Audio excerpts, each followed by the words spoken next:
All right, looks like almost everybody's here. Welcome. You have made it to a training session about tips for addressing the top emission sources in scope 1 and 2.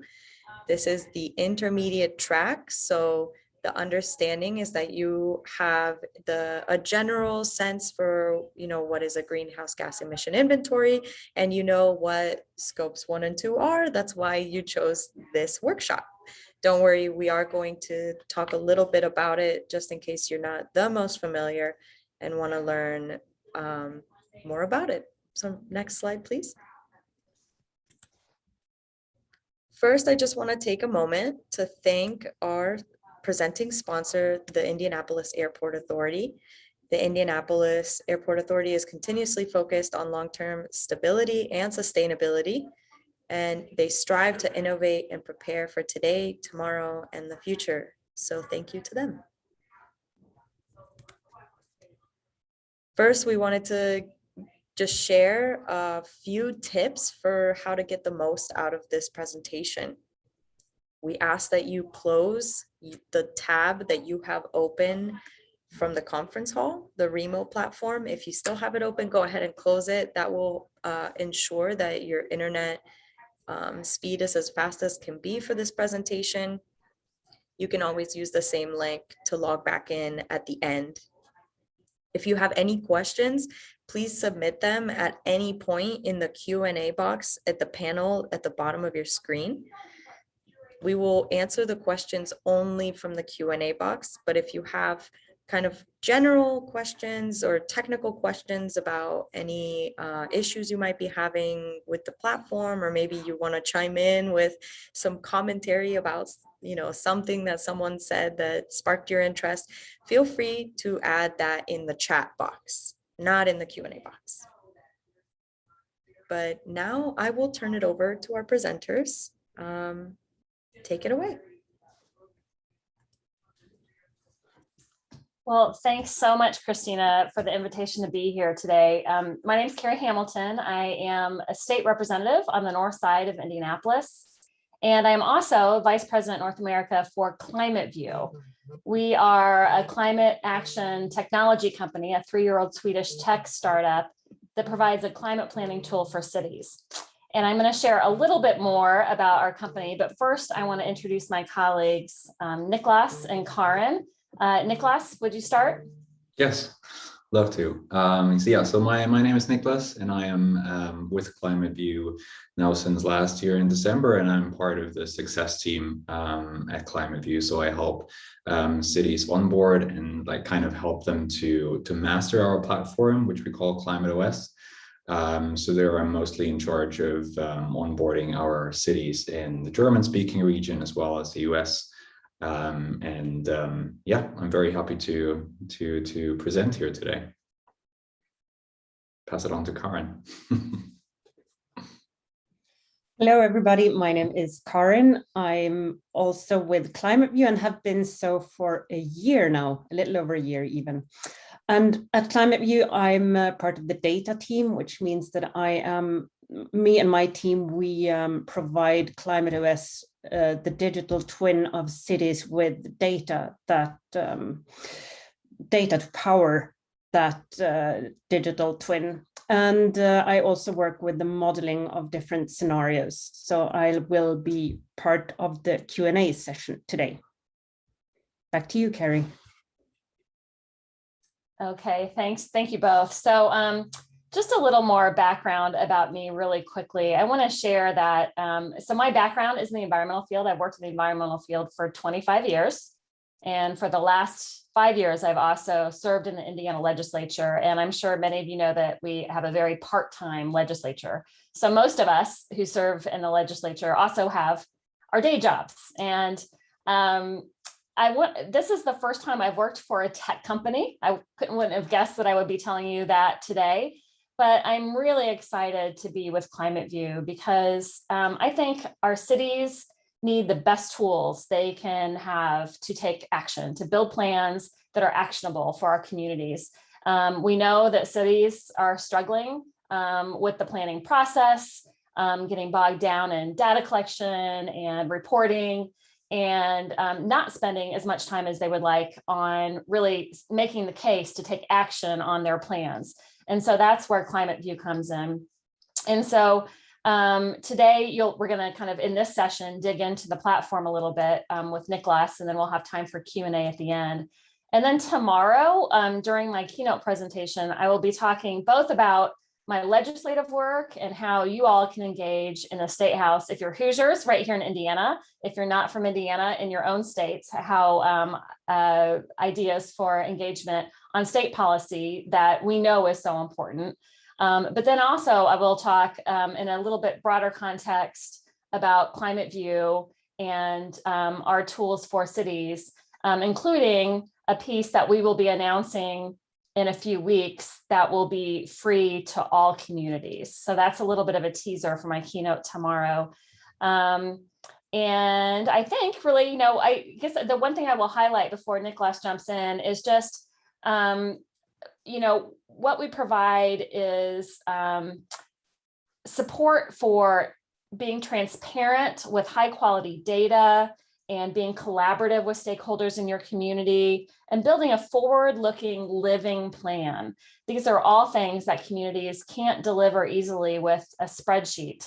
And so having this online SaaS platform is really taking cities to the next level. And that's why I'm excited to be here, because again, I think we need the best tools we can have to take action. And the private sector is going to be part of the solution of climate change. When it comes to helping cities, when it comes to taking action at the corporate level, we're seeing a lot of engagement from the private sector. And Climate View is an example of a company that's focused on climate first, helping cities. So I'll leave it at that and hand it off to Niklas to help us understand the platform. Thank you so much, Carrie. Right, so I want to just start this presentation by just giving a quick overview of the agenda for today. So what are we going to actually touch upon during this presentation? So in the beginning, I'm going to give a slightly broader introduction than what just Carrie gave into Climate OS. So really show you, I'll start off with a video showing you what Climate OS actually does for cities. And then after that video, I want to dive a little bit deeper into the model or the method that we used and build Climate OS, the operating platform around, so that you just understand the underlying theory behind it and all the different steps that you can undertake while using Climate OS. And then in the next agenda point, I will then really go from theory to practice and really show you where you can undertake, or where the cities can undertake all the steps outlined in the theory inside the platform itself. So maybe the most exciting points here in this presentation today. And then, as announced already, we will also end this session with a Q&A where we are going to answer all the questions that have or that arose during this presentation, anything that I wasn't clear enough about, etc., or if you have even further questions. All right, so to start off, I want to just show you or play a 2-minute video to give you some background information about what Climate OS does. Climate change is the defining challenge of our time. Its complexity is daunting, and we're just not moving fast enough. Progress requires 3 important elements to be aligned: targets, climate plans, and budgets. Today, these live separate lives. With Climate OS, they finally work together to transform your climate action plan into one collaborative operational workflow. To reveal your city's optimized pathway, to make the economic case for investment, and to monitor and direct the transition to a zero carbon economy. It all starts with a new way of looking at your transition. Your city is made up of thousands of complex operations and activities. Climate OS breaks them down into universal building blocks, transition elements that describe your city's shift with carbon abatement, leading indicators, actions, and costs and co-benefits. You see their potential impact and how they are interdependent. You can evaluate scenarios and see which actions will drive progress. It becomes easier to collaborate at scale, to co-create with the ever-growing list of stakeholders so that everyone can interact and invest in the journey ahead. And you'll join a network of cities from around the world, sharing ideas and best practices. Align your targets, plans, and budgets to transform your climate planning into progress.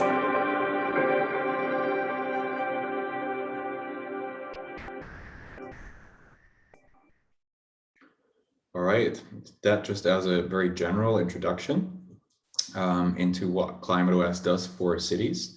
And just to reiterate our mission statement, essentially, or what we promise cities what we can do, we essentially empower cities with authoritative living climate action plans. I'm going to touch base on that later in the presentation, what that actually means, that reveal the optimal pathway and manage the transition to a zero carbon economy. So like Carrie said before, we were founded 3 years ago in 2018 as a joint work between us and the Swedish Climate Policy Council. And since then, we've been really developing this platform further and further, not only with the input or the feedback from the Swedish Climate Policy Council, but also from all the municipalities and cities that we have onboarded since then. We're currently operating in 8 countries or over 8 countries, and we already onboarded over 40 cities so far. Some of the pioneering cities are, for example, Hammersmith and Fulham, Newcastle and Nottingham from the UK or in the UK, Uppsala in Sweden, Mannheim in Germany, La Palma in Spain, one of the first cities that we onboarded, and also Cincinnati now officially, who we're going to onboard next week. So we're steadily gaining ground in the US as well. All right, so after this very kind of broad introduction into Climate View and what ClimateOS can do for cities, I want to dive deeper a little bit into the model that we developed that we essentially use, or that we build ClimateOS around, essentially, which is what we call the so-called transition method. And so, like with every good climate action plan, also ClimateOS starts with, first of all, establishing your baseline emissions. So here I'm going to just really quickly touch base on the scope topic. I'm not going to go too deep into that. I'm going to focus later a little bit more on how you can actually transfer the scopes from the greenhouse gas protocol into to ClimateOS. But in general, now at this point, I just want to get across the general theory or the general method that we use in ClimateOS.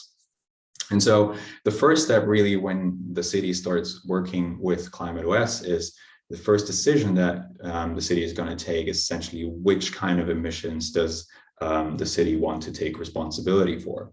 And here we can talk about, for example, scope 1, 2, 3, direct emissions, indirect emissions, consumption-based emissions, airborne emissions. So we're in ClimateOS giving the opportunity to choose which kind of emissions the city wants to take responsibility for. So not only direct emissions, but also going beyond that.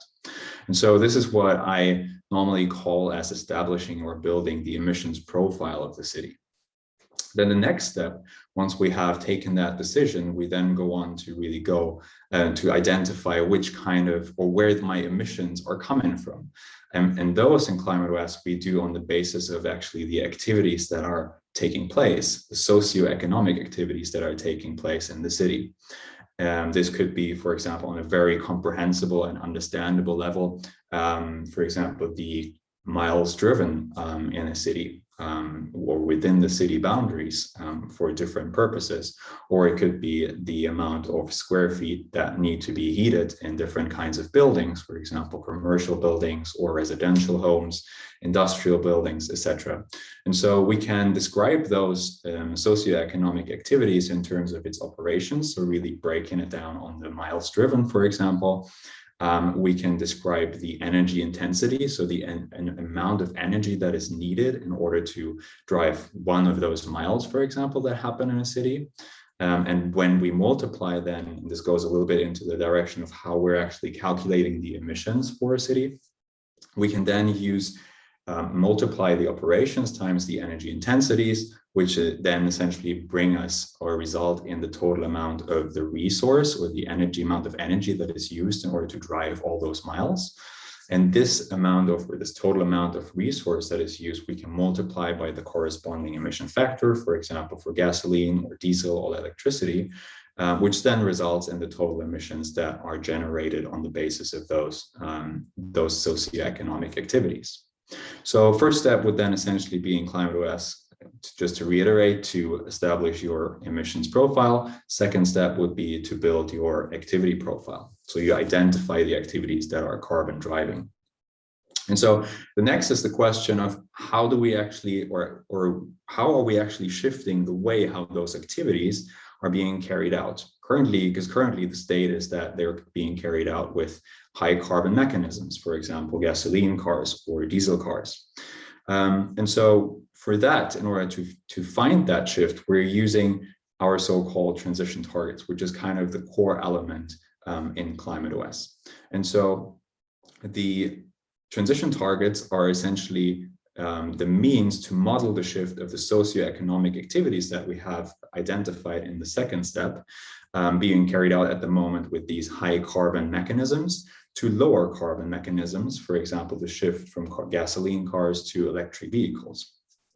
So they're essentially promising to uphold the demand for the socioeconomic activity, but just shifting or focusing on the shift of how they are being carried out with what mechanism. So for example, looking at the personal transport subsector, the activity here is either, for example, commuting to work or traveling, going for vacation, etc. And currently those miles that are being driven for these purposes happens predominantly with internal combustion engines, gasoline cars, etc., which have a high amount of emissions generating. And so the goal of the transition targets is then to model the shift from the internal combustion engine vehicles to, for example, electric cars, public transport, or, for example, walking and cycling. So you essentially, or the transition targets are shifting the amount of kilometers driven or the trips to other lower carbon means of transportation. And for each of those mechanisms, we have the corresponding transition target that can model this shift. And so through the use of the transition targets, you can then decide how many of those miles you want to essentially shift to those lower carbon mechanisms. Each of the transition targets comes with so-called primary and proxy indicators. So like a very direct measurement of the actual operations that have already been shifted. So if we're staying with the example of shift to electric cars from internal combustion engines, the primary indicator in that sense is really, again, on a tangible level, the vehicle miles compared, electric vehicles compared to ICE vehicles. Because then again, the point is to shift more and more of those miles from ICE vehicles to electric vehicles. So a direct measurement of actually the tangible activity happening on the streets. If we don't have that primary indicator at hand, we can then make use of proxy indicators. So for example, the amount of, or the number of electric vehicle purchases, which can then be directly correlated to the amount of vehicle miles driven, for example. So the more electric vehicle purchases we have, then we can assume that also the miles traveled by electric vehicles will increase or is going to be higher over time. Once we know those primary and proxy indicators, we can then go on and look at so-called behavioral drivers. These are universal descriptions of parameters that will affect the person. So coming back to the example of electric vehicles, one of those behavioral drivers could be, for example, the average distance to a charging station. If I know as a private person that the infrastructure, the charging infrastructure is built up in a good way, and I know that I don't have to be afraid of not being able to charge my electric vehicle somewhere, then I am more inclined to actually go and buy that electric vehicle next time I do buy a car instead of the internal combustion engine car. Another example is are the ownership costs. Of course, if I know that an electric vehicle is way cheaper to operate and also to buy, compared to an internal combustion engine, I'm also more inclined to buy an electric vehicle next time I buy a car. So these are kind of like these behavioral drivers that we have to identify before we then go on to define our actions. So once we know those behavioral drivers and we keep them in the back of our heads, we can then really start working on developing the actions, which then we know will have, or we develop them in a way that they will have a high probable effect on our behavioral drivers, which we before then have identified will have a high probable effect on our primary and proxy indicators, which do measure directly measure the shifts that we have already acquired or that we already achieved from ICE vehicles to electric cars. So that we know that more and more of those activities at the moment are switching or shifting to lower carbon mechanisms, which then will have a positive effect on our total emissions in the city.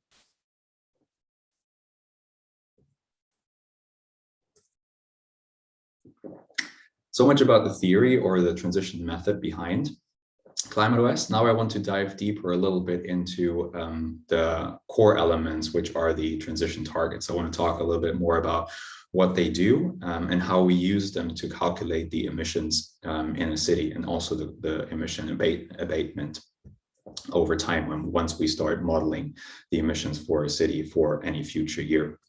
So the transition targets, you can think of kind of like the building blocks of your climate mission or your climate transition. So like I said before, we have those transition targets for a lot of different activities that are happening in the city and that are carbon driving across a lot of all the different sectors. So we're talking about transport, we're talking about industry, agriculture, energy, and other, for example, waste, mobile machinery, etc.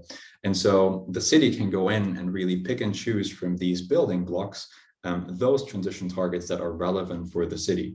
So not every sector will be relevant for a city. For example, agriculture might not be relevant, so the city can just decide to exclude those transition targets for agriculture, but others from transport might be relevant. And so this is really like a pick and choose system based on what kind of emissions you want to take responsibility for and what kind of or what socioeconomic activities you want to shift to lower carbon mechanism. And so, like I said before, they're upholding the need or the demand for the socioeconomic activity. And so they're sustaining the economy and the planet, essentially by modeling the shift from a high carbon state to a low carbon state across all the different sectors in the city. And so they are also based on very strict mathematical models. They can calculate the carbon abatement that we get from the shift from a high carbon mechanism to a low carbon mechanism. They come with those leading indicators that I mentioned before. We can connect actions to them so that we can actually make sure that the actions or outline the actions that are supporting those transitions modeled through the transition targets. And we can also use them to calculate costs and co-benefits that are connected to the climate transition that we're modeling with them. And so if we're looking at a city's activities today, so we can really distinguish between all the different kinds of activities happening in a city. We're moving things, we're growing stuff, we're manufacturing, dwelling a big part, as well as resourcing. If we're diving deeper a little bit into how or what we're actually moving at the moment, we can distinguish between, first of all, moving people, as well as moving goods. These are really the only two things that we are moving at the moment in a city. And so if we're looking a little bit deeper into how we're actually doing or how we're actually moving those people at the moment, we have a high share of cars, personal transport, that is doing that at the moment. We have some degree of buses and trains, public transport. We have bicycles to a certain degree, and we have, since Corona, probably more than before, video conferences that actually substitute trips and miles driven, essentially, in order to move people. And so if we're then going a little bit deeper on a lower level, where we then want to really break down all the activities on the lowest level possible, we can say, okay, the cars or the transportation by cars currently happens to a very big share through internal combustion engines, which obviously is not the ideal state because they're also way higher emissions generating than battery electric vehicles. So we only have a very small share really of battery electric vehicles that are carrying out this activity. And so as the city, you can then use the transition targets in order to paint the picture of how you actually want this state to be in 2030. So you can use the transition target to model less amount of ICE vehicles being on the street. You can increase the share of battery electric vehicles that you want to have on the streets. You want to maybe keep the amount of video conferences the same. You want to increase the share of bicycles as well as public transport. So you can really use these transition targets, and by adjusting the target values that you want to, that you assign to them, you can build really the optimal pathway to your net zero economy by your goal here. So kind of like the difference in bars we see here, this is all possible to adjust through the use of transition targets. So we'll get a little bit clearer later when I'm going through ClimateOS, the platform itself. And so on the one hand side, we can model our perfect picture for our goal here. And then on the other hand, we can also use the transition targets and specifically the carbon causal chain to calculate the emissions coming from certain mechanisms. So if we keep the example of personal transport and internal combustion engines or vehicles versus battery electric vehicles, we can set up those carbon causal chains for every mechanism. So for example, here, talking about internal combustion engines, this goes back to what I mentioned before, how we describe an activity in terms of its operations. So the actual vehicle miles that are being driven inside the city, for example, we have those energy intensities. So how much energy is actually needed to drive one of those miles. Those two add up then to the total amount of the resource in terms of gigawatt hours that is used or that is needed in order to drive all those miles within a city. And that combined then with the corresponding emission factor, for example, for gasoline, brings us or results in the total emissions coming from all those miles that have been driven in the city. And so, like I said before, we can set this carbon causal chain up for every mechanism that we have in the city. So the same kind of logic and calculation method for battery electric vehicles as well. And so if we put some proper numbers behind this, assuming that the city has an operation or operations of 500 million miles driven, we can then input the corresponding energy intensity for the resource that is used, that add up to the resource and the emissions in the end. So we have that for the internal combustion engines as well as the battery electric vehicles. And so you can use the transition targets again to model the shift and therefore the carbon abatement that you get from this shift to battery electric vehicles. What I did here, based on random numbers, I shifted, or I assumed that I shift 450 million miles to battery electric vehicles, which then give me a way lower amount of emissions resulting from those miles driven compared to what the emissions would have been if we keep those 500 miles driven by the internal combustion engine vehicles. So this is so much about like how you can use the transition targets and how we're using the carbon causal chains in order to calculate those emissions from the mechanisms as well as the carbon abatement.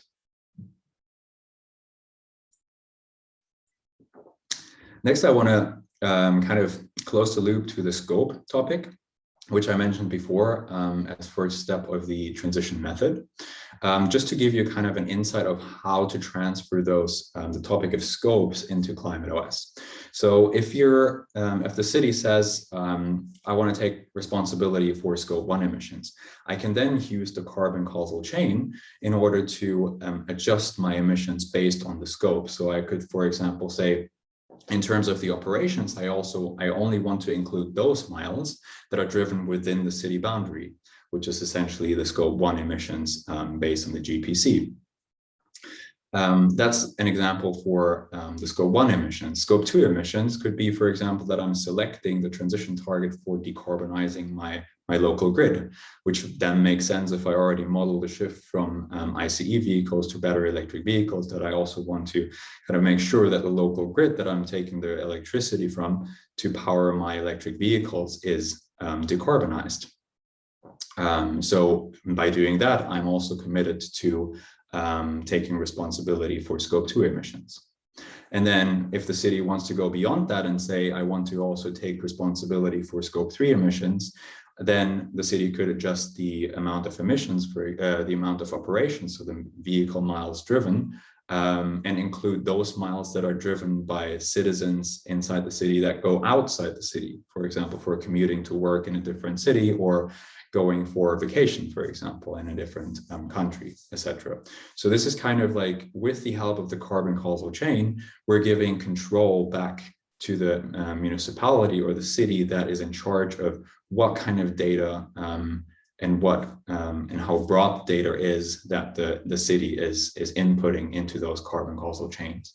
And then again, going back to this picking and choosing system of the transition targets, you also have there, or the city has there, the freedom to pick and choose those shifts that the city wants to model.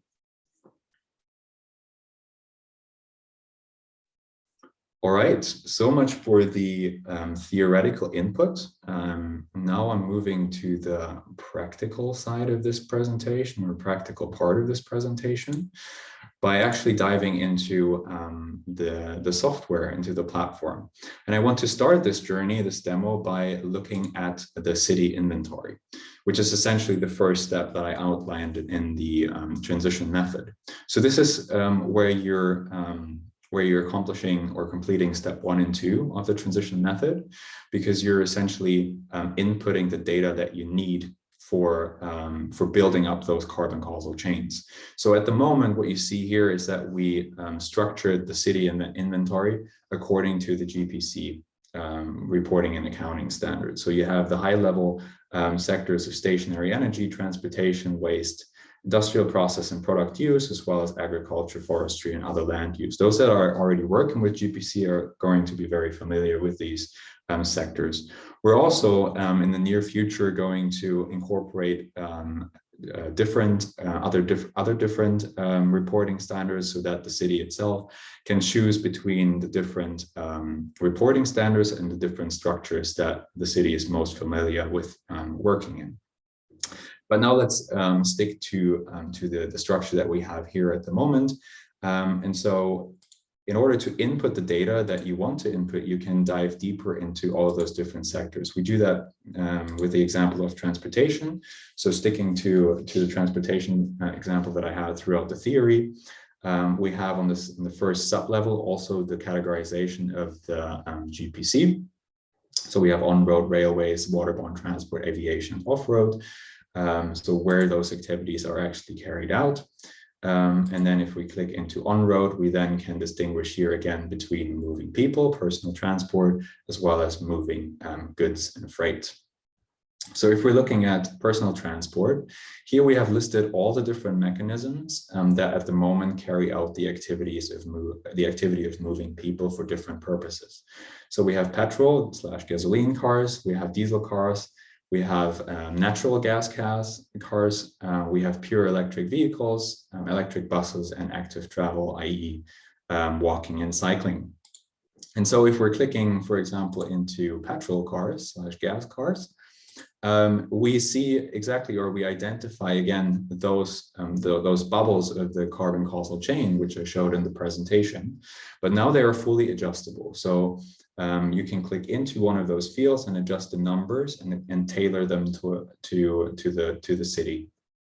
You can adjust the operations, the energy intensity, which then up to the total amount of energy that is used in order to drive all those. I apologize here for the kilometers. Then you can also adjust the resource mix. So if you have some ethanol mixed into the gas, we also take that into consideration. And then you have the average emission factor, which you can also adjust in a separate category down here, which results in the total emissions coming from those vehicle kilometers driven in that random city. You may be wondering why there are already values in there. This is not random. So these values were actually what we call the estimated values. So what we did here is, in order to provide a starting point for the city, we calculated those estimates on the basis of national statistics and publicly accessible governmental data. in order to, as I said, give this, the city a starting point in case those data points are not available at the moment for a city. We do that because we want to get the mindset across that we don't necessarily have the time anymore to get the right and accurate, most accurate data in place. So we want to enable the city to already start taking action without having the most accurate data in place. And so all of these values are based on estimates values, and you can see exactly in ClimateOS where we have taken those estimated values from. So we indicated a source that leads you to, or leads the city to, an external resource where we have outlined specifically where we have taken the data from, what kind of calculations we have done in order to get to those estimates. And as you can see here, they're all based, all sources are provided. Yeah, so everyone who is interested in that can read up on this. And also at any point, if more accurate data is in place or is at hand, then the city can just go in and adjust the values accordingly. So this is kind of like really giving full control of the data you're inputting. We're also currently working on, as we know that sometimes hard to get those exact figures, but sometimes municipalities and cities have the energy figure, to also be able to input the total amount of energy and then reverse calculate the operations in that sense. So really giving full control of the data and therefore the emissions that the city wants to take responsibility for. Right. And so once the city has done this kind of like back-end work and has built the baseline scenario or the baseline inventory for the city, we can then start really modeling our optimal pathway to net zero with the help of the transition targets, which we see here as those building blocks of our climate transition. So if I'm diving deeper into, for example, the transition target increased proportion of commuting by electric bus, we can see here per default, we have set 15%. And so this means essentially that 50% of all the commutes by 2035, we want to shift to electric buses. We have the primary indicator down here below the graph. And the way to change this value is essentially just going in and manually adjusting the value or our target that we want to achieve by our goal here, which is now at the moment 2035.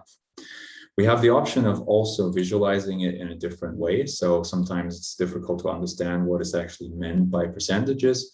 So we enable cities to choose how they want to visualize this target value, for example, here by choosing to display absolute growth. So if I want to have it very accurate and say, this is the amount of commutes that I want to shift to electric buses by the goal year, I can use this visualization instead, but it directly corresponds to the target potential of the 40% here. What I can do as well is shift the curve that is displayed from linear, for example, to exponential. Or if I want to have it even more granular, I could even set those the targets for every year individually. That could make sense, for example, if the city's government is implementing a clean air zone inside the city center and only public transport, cycling, as well as walking is allowed or is possible to get into the city. And let's say the city will introduce this clean air zone by 2022, I could just then as well increase the target potential for this year and the following years accordingly to really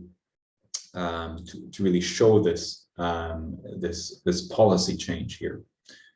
So also here, complete freedom of how you actually want to get to your net zero goal in the different areas.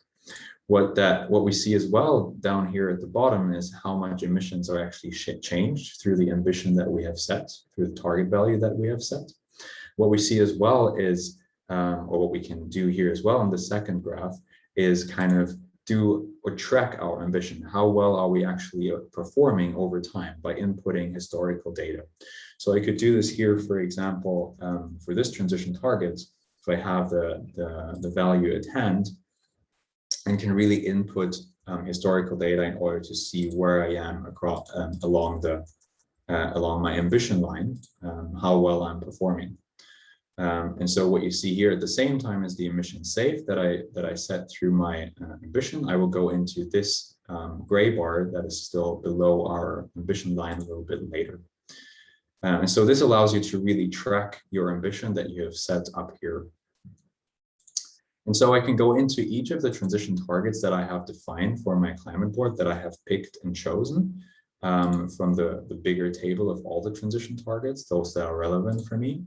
But as we know that this is a very time-consuming task and it requires a lot of effort, we have developed the so-called target balancing, which is essentially assembling all the transition targets that I have selected for a specific subsector. And what I can do here is essentially balance out my transition targets and take into account all the interdependencies between those transition targets. So if we just assume that no transitions are taking place and no target values are set, so we pull all the levers to 0% ambition, 0% target, we can then see what that means in terms of emissions, of my emissions until my goal year. So we see the emission trajectory here on the right-hand side. So I have spun this board up for a population of 500,000 people with a population growth of 1%. And so I see that my emissions are actually increasing over time. This is because we are taking into consideration the population growth.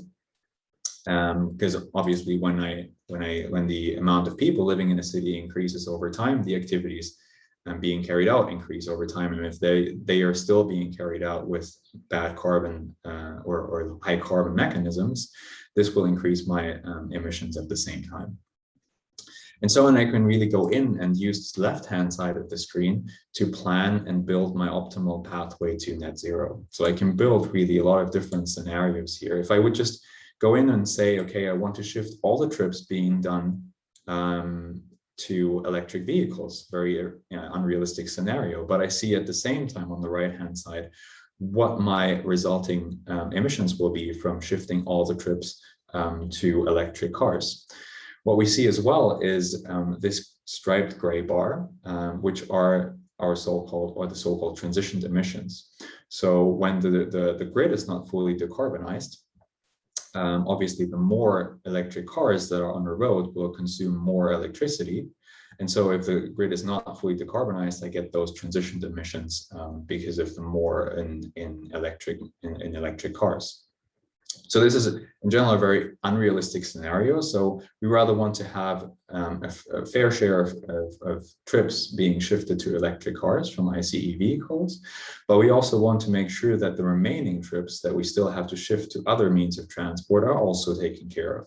So we can go in and say, for example, we also want to increase the amount of trips being done with public transport, walking and cycling, passenger rail, for example, for longer travels, remote working, maybe we want to increase as well. And so we can use or make this exercise with the experts from different departments, for example, here from the traffic department, and really build our optimal pathway for this specific subsector here together with them. So we can include really, we can use this in workshops, for example. The city can use it in workshops with the public if the city wants that, or with different other stakeholders to also address their concerns and really get them involved into the climate mission that the city is ahead of, is engaging on. And so we have this for the private transport subsector. We can look at freight transport. We can look at the buildings or the construction sector, the electricity and district heating, where we can plan the decarbonization of the local grid. We can look at the heating, for example, in residential homes, commercial buildings, public buildings, as well as industrial buildings. And we have the waste sector. So each subsector can be balanced out in terms of its transition targets to find the optimal pathway for each of those subsectors. And then altogether, obviously, they are combined to my overall emission trajectory. So once I have done this exercise and have built different scenarios on the basis of workshops, et cetera, I can then really make sure with the help of actions to support this emission, this transition. And this I can do in the action sector, or action area of ClimateOS. So for example, if we're looking at, let's see if I can find a, let's just look at cycle bridges, for example. So the action editor allows you to very extensively describe the actions, the action that you want to implement or that you have already implemented, the city that has already implemented. So city can write a short summary, a more thorough description, add some pictures for visualization. They can categorize the action. We have some predefined categories or types of actions that the city can choose from. Can assign a status. So these are not fixed, they're fully editable. So that can be adjusted based on what the city needs or wants to visualize. So for example, you could also, instead of having those, or the city could use or input years, for example, when the city is planning to implement a certain action, etc. So quite like a lot of freedom how to use those statuses. There's the option of adding a deadline, could be either for the implementation of the action or, for example, for when the next status of the action is supposed to be reached. We can add a responsible organization or person that drives or manages the project or the action. We can provide some more further references and also some URL resources as well. And then essentially the most important thing is then actually connecting this action to a transition target, and that I can do through clicking in those different checkboxes of the transition target, so that I can indicate which action is actually supporting which transition target. And so once I've done this work of inputting my emission data, as well as setting those target values for the different transition targets, as well as have inputted the actions that I'm planning to implement or that I have already implemented and connected those to transition targets, I can then decide as a city, if I want to also use this climate board for communication. And this is what we do through the preview function. So this is kind of like a dashboard that resembles all the work that you have done in the back end, so to say. So this is kind of like, in technical terms, the front end of your climate board, where you can communicate very extensively what your climate mission and your climate transition is. So what you see here in the bird's eye view, in this very in this bar view, so to say, is first of all here in the gray bar, you see the emissions of the city by the goal year 2035, if no transitions are taking place, if no transition target is selected and no target value is set. What we see here in the turquoise bar is the amount of emissions being saved through the implementation of transition targets and setting those target values corresponding to the transition target. What we can see here as well is like the proportions of the different sectors to each other. The city can give a more thorough introduction or description of what the overall mission is, what the climate transition is. And we also see all the actions separated by or classified by the status that are supposed to support the climate transition across all the different sectors and subsectors. And so what the interested person that looks at this published dashboard can do is then really, if the person is very interested in the transportation sector, this person can go down into transportation, looking at the subsectors, personal mobility, freight transport, all the way down really to the actual transition target that we just looked at. Can provide a little bit further information, description about this transition target. The person that looks at it can have a look at the transition or the ambition or the target value that the city has set itself for this transition target, as well as see the ambition line, as well as the saved emissions and remaining emissions, on also the progress line that we just inputted through the historical values, etc. So that the public or external stakeholders really have a good overview of what the city is doing, which creates understanding.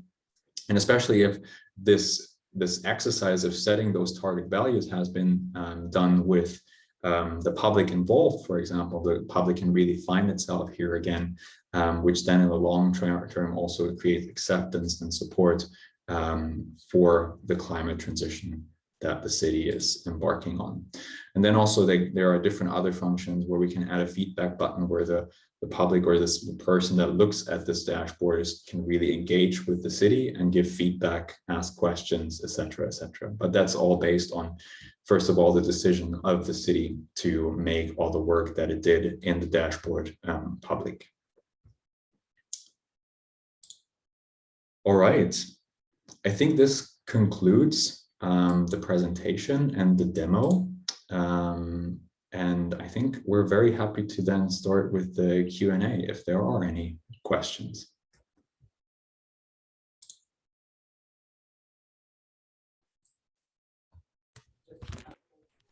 Thank you, Niklas. Very welcome. If anybody has any questions, please feel free to drop them into the Q&A at this point, whether it be about the software or the ins and outs of scope 1 and 2. Leslie had asked about refreshing her memory on scope 1 and 2, but said that you covered the question. Nice.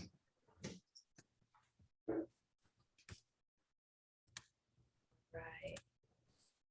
Anything else that you guys wanted to share while folks are starting to think about the kinds of questions they have? Yeah, go ahead, Carrie. Yeah, and thanks, Niklas, for a great presentation. I missed just a few minutes because I got pulled out of my office, but in case it didn't get thoroughly covered, would you mind pulling up the preview page, Niklas? Sure.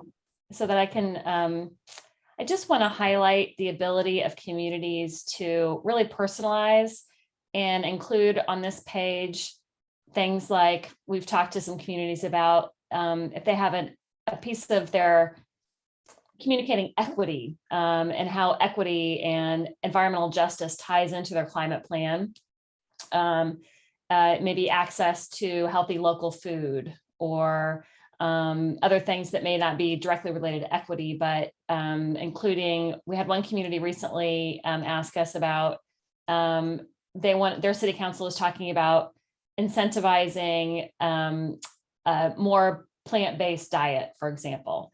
So on this page, you can scroll down and it could be a suggested implementation where you personalize one of these screens. And I know that Niklas showed you how you can personalize these, but this is where it really becomes your community's plan. And you include absolutely the very, carbon, this is very much about reducing our carbon emissions, but also including everything you want to include in your plan, whether or not you have direct carbon data or not. And that's what you can do on this page. So I just wanted to share that.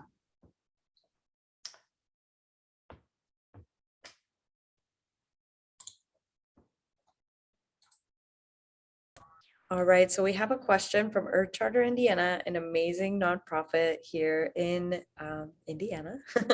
Said, are the costs of this Climate View product based on a city's population size? Well, we are actually, as I mentioned, I'll give a little more of a preview tomorrow, but in mid-November, we are announcing that we will have the emissions inventory piece and soon reporting through to CDP provided to communities for free. We really want to allow this tool to be used as broadly as possible. And that certainly gets to my public servant's heart. I'm really excited that we're bringing that to communities across the country. When it comes to communities that want to have the functionality of this interactive, collaborative piece, and then down the road, we'll have return on investment, co-benefits really beautifully defined and communicated. There is a pricing structure that we're working on right now, and it is connected to a small extent to population, but there's flexibility in that, and that's the extent of what I can share right now. Sorry to be coy, but we're literally figuring it out right now to make it as accessible as possible. Thanks, Carrie. I invite anybody to either drop the questions in the Q&A, or if you use the function where it says raise hand, we can actually unmute you and you can ask your question live or interact with our presenters. In the meantime, I had a question, and I'm sorry if you already covered this, but maybe you can expand on it. Does the software, help folks to prioritize which sources would be the most impactful for them to address? And are there any possible solutions that are associated with each of those emission sources? Maybe Karin, is that a Yeah. question for you? I was about to volunteer to take this one. Thanks. So first of all, in the city inventory that Niklas showed you, so Niklas, if you wouldn't mind clicking it, here already you have, as you can see to the very right, you have the emissions from each sector. And now the reason that there is no emissions in either industrial processes or agriculture is because our demo city doesn't, we haven't implemented that in our demo city. But whatever your city has, once your data is fully captured, you will at an immediate glance see where the culprits are, so to speak. And if you drill down, so if you would do that for, let's say, transport again, that's a great example, then you can also see that it's the on-road, and within the on-road for the city, it's the personal transport. And when you drill further, you see that it's the gasoline cars that are the main culprits here. So that gives you at a first glance a very good view about what to address. Another way to look at that is in the balancing view.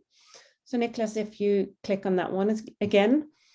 So here you are already within a sector, but here you can see the emissions and also the potential for saving associated not only with, so here it's a little bit different because what you're shifting away from is the same things in this entire view. It's we're now looking at the fossil fueled cars, but here you have a more activity-based view about, so how can we shift away from them? Oh, we could address the short commutes, for example, and shift them to active travel, so walking and cycling, or we can again address commutes by not commuting to work, but to keep remote working, etc. And if you scroll down, Niklas, away from transport, or let's stay in transport. Sorry, I meant to the freight transport here in between. Yeah, so here you have a different view where you have the heavy goods vehicles and the light goods vehicles, and you see which ones are the culprits here and what options are at hand to solve some of these. I hope this answered the question. Yes, thank you so much. So we have just a few more questions that are coming in.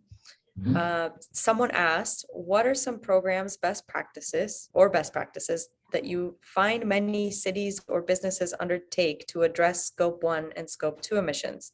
Example, what are common programs or actions for shifting negative manufacturing impacts? Maybe to just really quickly, I think it's a little bit difficult to say what are kind of the best practices. I mean, we are working together with the cities, and we also know what kind of actions they have. But maybe, and I'm not trying to dodge this question, but what we're also trying to achieve is kind of with Climate OS to also bring municipalities together. So that what we're trying as well is to create a community between those cities that can then help each other and share those best practices with each other to also help each other out in that sense.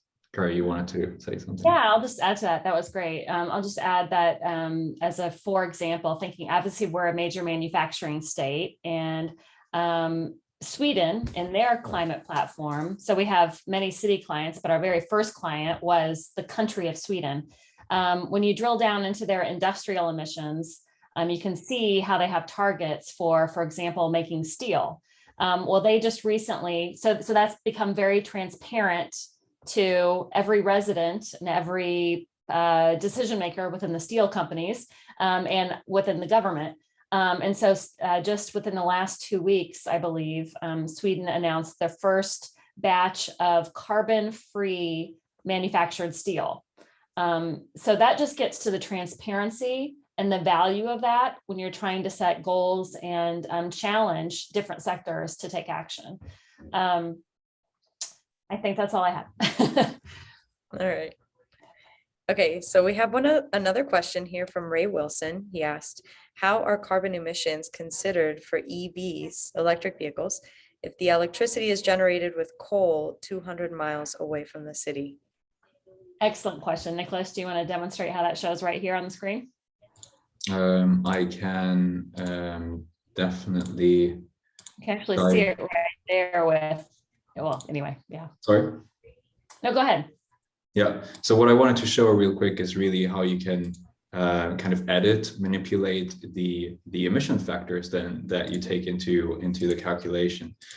So if we're looking at, for example, as you mentioned specifically the coal, you could go in and then we see all the resources that are used in order to fuel those mechanisms that are carrying out our activities.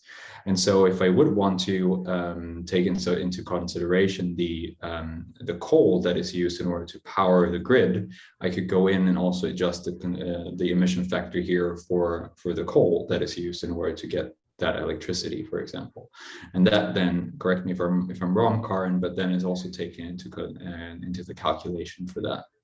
Actually, Niklas, you could, if you go back to energy, just one level up, you have the secondary energy as well, where you have the electricity emission factor directly. So here you have the current grid mix. I think it was already pretty coal heavy, was it? Yes, so 501 grams per kilowatt hours, that's electricity generated with a lot of fossil fuel. And now you can go to where this then shows when you are transitioning from petrol vehicles to electric vehicles. In the balancing tool. Exactly. This is the beauty of this transparency to the public, because what Niklas is about to show you is very much storytelling in this regard. You can do it directly from the vehicles in the top. Oh, sorry. Transitioned emissions. Yeah. Oh, yeah, I see now. Yes. So yeah, that is then represented here in those transitioned emissions. So the striped lines are the added emissions from the coal. So exactly. you're making some progress, but not as much as you like, because you still have that coal part, the carbon part of your mix. And that's so what all tied together. Your energy grid is tied into all of the other calculations. So that's what I meant. Like even if I would assume, or if I would want to have a target for, I don't know, 100% shift to electric vehicles, I would never get to my net zero goal because I will have those transitioned emissions because my grid is not fully decarbonized. Thank you for that question, Ray. Right. Another attendee asked, can you talk about the use of default versus customized values in calculating the emissions from activities? I'm wondering how you account for the balance between meaningful emissions inventories for individual communities versus ease of use of the tool. I think that's a Karin question. Yeah, sounds like my alley. Yeah, exactly. So we want this tool to be very easy to use from the beginning, and that is why we have put quite a lot of effort into getting as good default values as we possibly can. So in Europe, with small countries, we have usually tried to get, or we have concentrated on national statistics. In the US, which is compared to Europe, an entire continent, we have actually taken the effort to go state-wise for some statistics which vary across the states. So our goal is to give you a climate board that shows you roughly where you actually are. Obviously, it will never be as accurate as if you have the direct measured activities from your city, but good enough so that you can, like here at this page, or if you go to the preview or wherever, you can see that where the bulk of your emissions lie.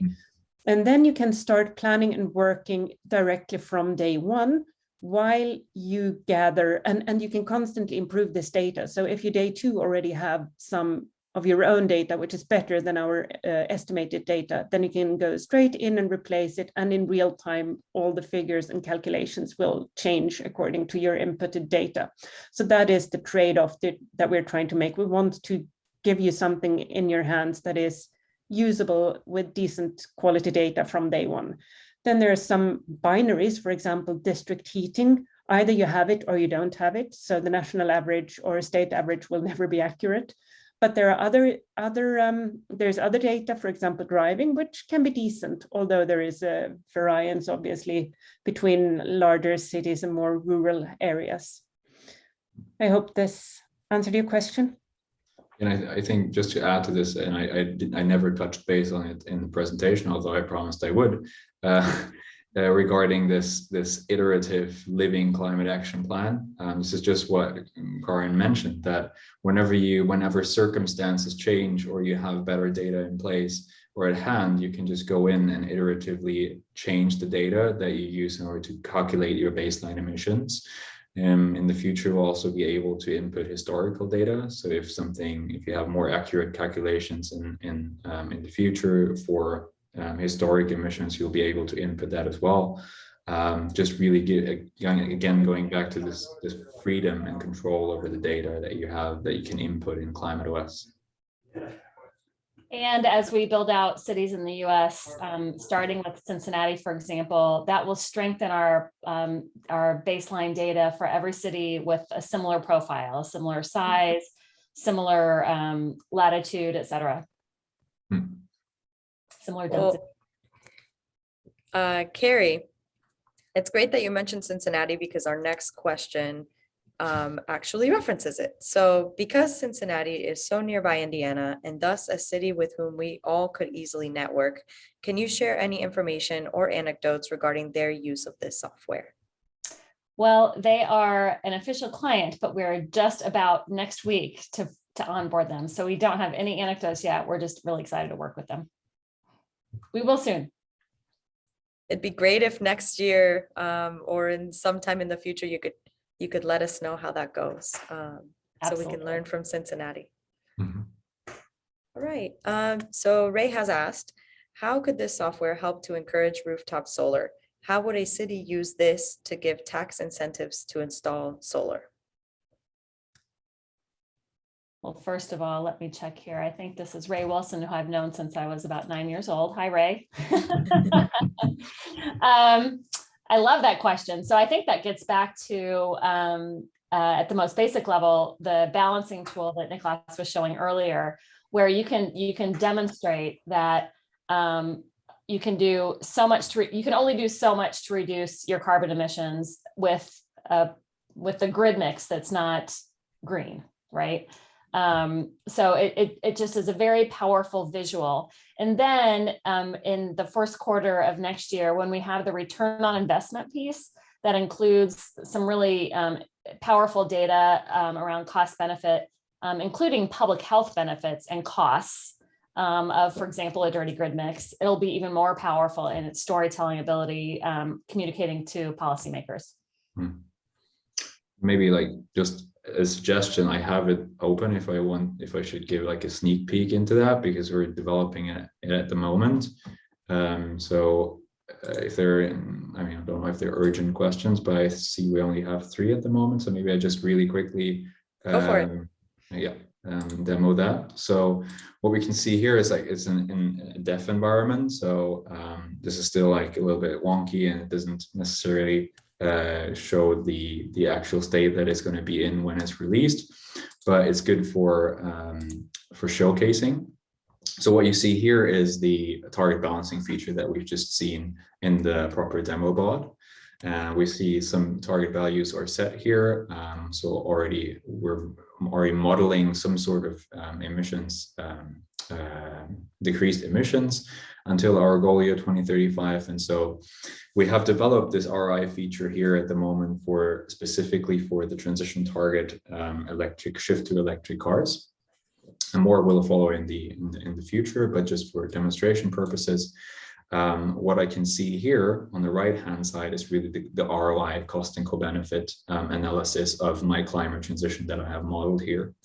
And so what we see, first of all, is that we have distinguished between different main categories, so to say, for the specific transition target. We have investments, we have charging infrastructure, and the costs associated with this. We have maintenance costs here in terms of savings. We have the fuel that we need in order to power those cars. We have here, in terms of co-benefits, the improved air quality that we can achieve through switching to electric vehicles. And we have all summed up to the total business case on the very right-hand side. And so we don't only provide those like bigger, broader categories, but we can also, by hovering over those bars, we can see what that is actually broken down on the individual stakeholder. So when we're talking investments, it's obviously going to be a very major investment, a high investment first for private persons that have to do that investment into electric vehicles. So these people, or this category of people, will be affected most in the beginning. Then within the area of charging infrastructure, we have the private persons that have to pay for the charging infrastructure indirectly through taxes, for example. We have property owners that might have to build charging infrastructure around their buildings to provide that, that possibility. And we have cities as well that have to invest into public infrastructure across the city. And then we have the maintenance section. Here we actually have savings. Then these are not costs. Simply because of the fact that electric vehicles have less parts, or less maintenance intensive. So they will actually be savings in the end for private persons.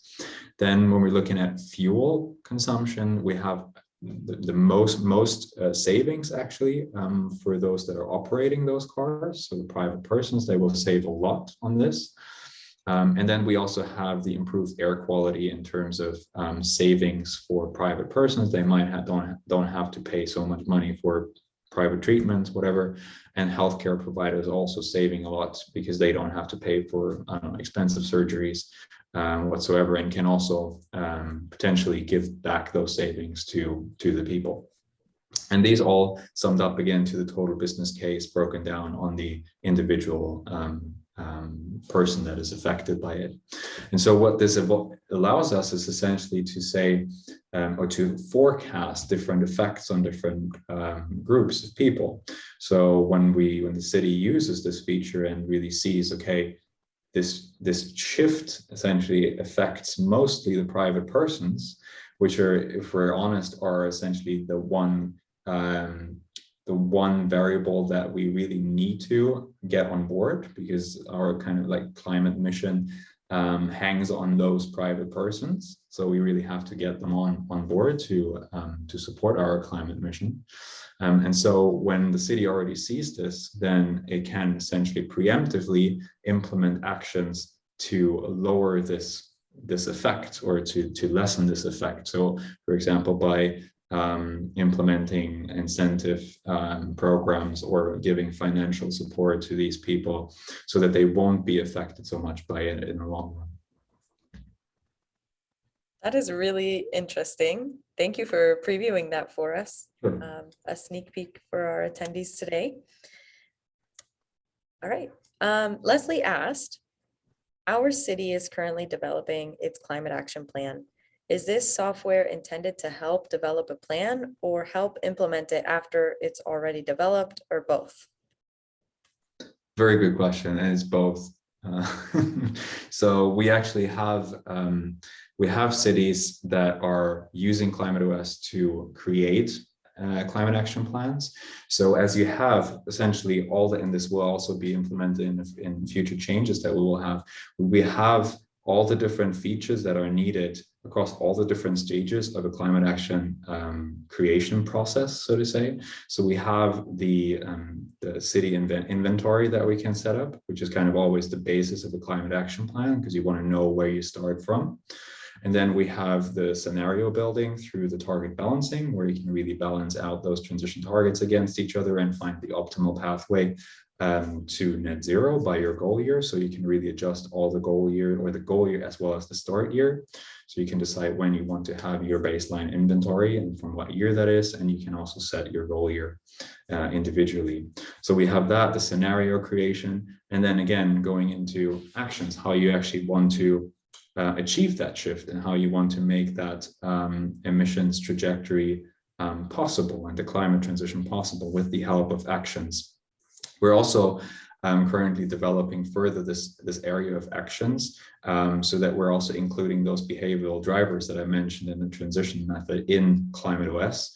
So we don't know yet exactly how it's going to look like, but we're thinking of a decision tree where you can combine actions to behavioral drivers and see what kind of an effect they will have in that combination on your primary indicators, which do measure the shift for the transition target or the acquired shift already.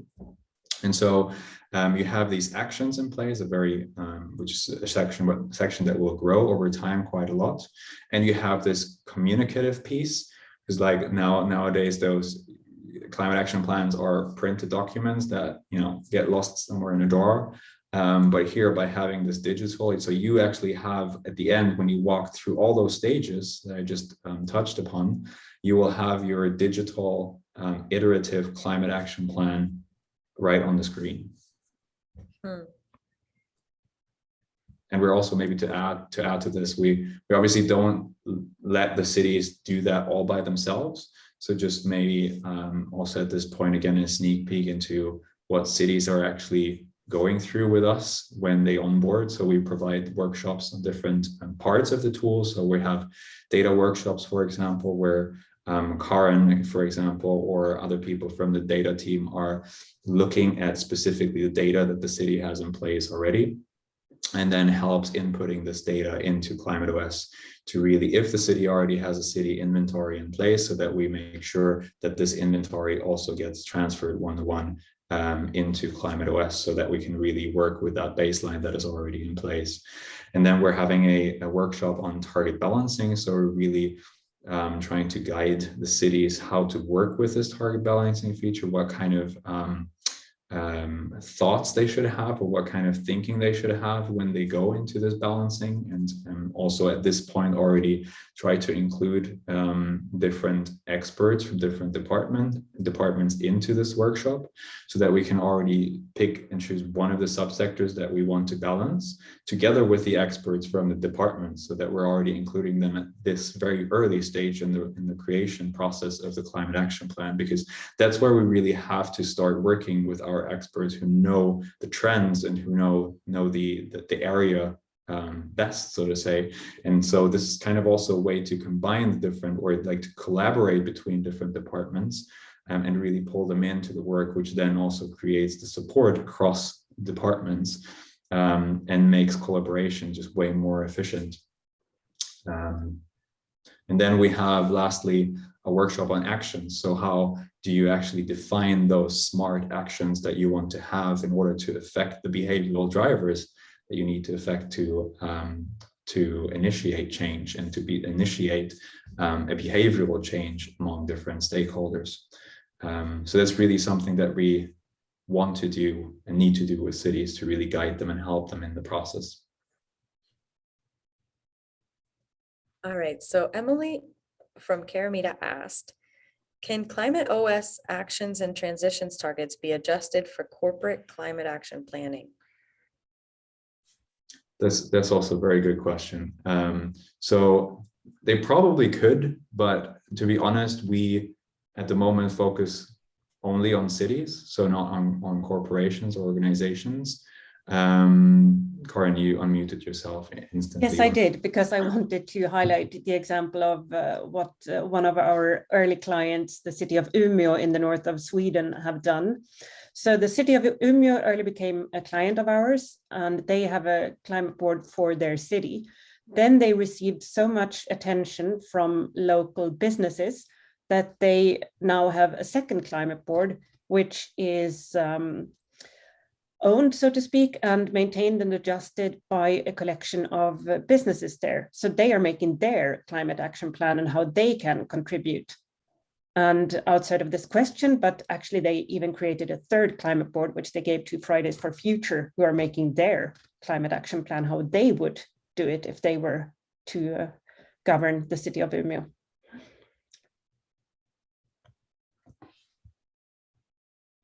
All right. And our last question is about electric buses. Ray asked, would this software help a city decide what would happen if electric buses were made free? a specific question? That's a very good question. I mean, that kind of, I mean, it's more of an action that he mentioned there. Because the action would be then to make public buses free. And so, I mean, it will have to show over time kind of. So what you could definitely say is like going back to the example that I had with the city government implements a clean air zone in the city center. So what you can definitely do based on this action is once it's in place, say 2022, you could then start increasing your ambition for switching to electric buses, for example. And that's a discussion I think that that either happens between the experts in that field and the climate officer, or I'm sure that specifically for this action now for free transport, there's probably also something that is rooted or where you can find evidence for in most likely already scientific data. I'm sure that they kind of analyze the free public transport in Luxembourg, as well as in, where was it? In some Estonia or Tallinn, I think, where they also implemented that. So based on these best practices, I'm sure you can derive that kind of potential that it sets free. And yeah, I would add, we do have some examples in the States as well. And I would imagine transportation modelers for cities would have good estimates because of the data out there to plug in that would then be able to help tell the story on the platform. Yeah. All right, well, that is all of our questions, which is really great timing because we're almost out of time. So of course, I would like to thank our three presenters, Niklas, Carrie, and Karin. And yeah, we just had a few instructions for you all as we wrap up this webinar. You are going to receive both the slides, so the presentation slides and the recorded presentation for this webinar. They have also been gracious enough to put together a resource document that outlines everything that they covered here, as well as like further resources that you can follow up on after the fact if you want to dive deeper into something they mentioned, especially the software. There's so much to learn about still, I'm sure. So that will all be included in a resource document that we will send to you after the conference. So now we ask you to please head back to the Remo platform. We do have just a few minutes left, so feel free to go to the bathroom, grab a drink, and the program will resume at 4 o'clock on Remo. And I just had one final thank you before we leave. I want to thank the McKinney Family Foundation who make this event possible every year.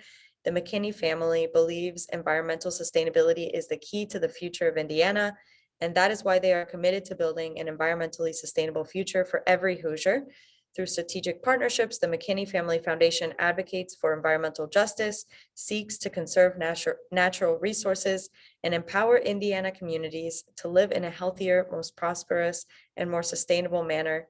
I'm sure everybody in the environmental community here in Indiana already knows about the McKinney Family Foundation. They are deeply invested in the sustainability of our state. So thank you to them. And one more time, thank you so much to our presenters. And I think Carrie will be at Remo. So if you guys have any questions, please feel free to come look for them and ask them those questions at the networking hour that will follow this.